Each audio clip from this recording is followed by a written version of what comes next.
Stick with me until the end of this episode as I reveal some secrets about the veterinary school that Xavier does not want you to know.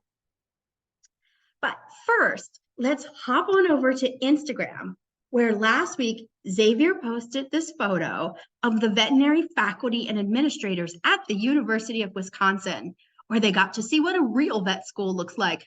Shocker, it doesn't look like a rundown shopping mall.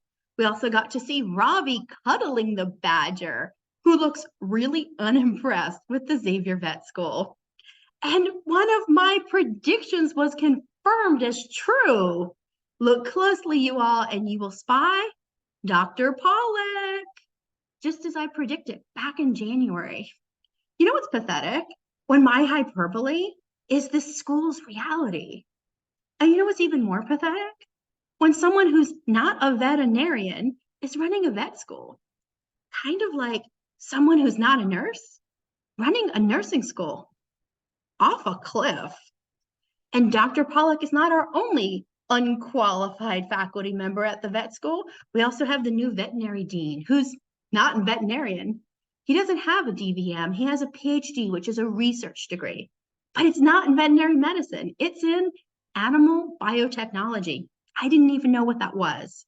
So I looked it up.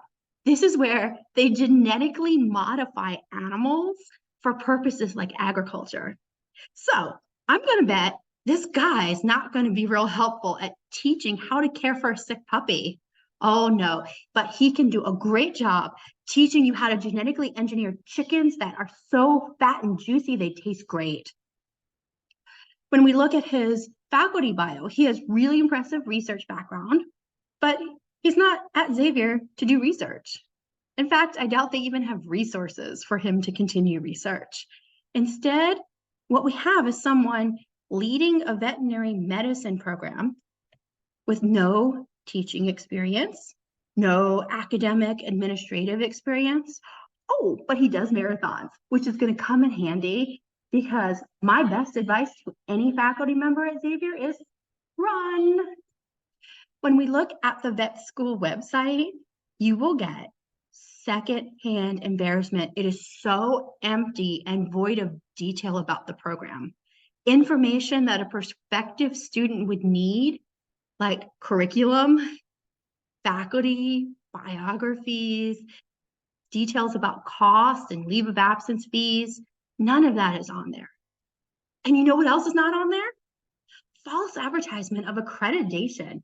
But hey, we're going to be on the lookout and see if they do that in the future, just like they did for the med school when they pretended to have CAMHP accreditation until CAMHP had to issue a public advisory to shame them into stop doing that. And just like in the nursing school, when they were using the American Association of Colleges of Nursing name and logo, until the AACN sent them a letter to tell them, stop doing that. So come on, Xavier, let's go for the trifecta. Maybe all three of your programs can have false accreditation ads. And accreditation is a very serious thing to consider in a veterinary program. In the Caribbean, there are only 2 veterinary schools that have the American Veterinary Medical Association accreditation, and that would be St. George and Ross. If you go to any AVMA accredited programs, you have a direct, straight path to the licensing exam. But if you go to an unaccredited program like Xavier or St. Matthew's, which is more established, you don't have a direct path. If the program is unaccredited, you either need to get what's called PAVE certification or ECFVG certification. Both of these are going to add time and more money to the cost of your training, which is something to really consider because on the surface, it looks like an unaccredited program is cheaper. But if you're looking for something affordable, you need to think about the amount of time and money it will take for PAVE and ECFVG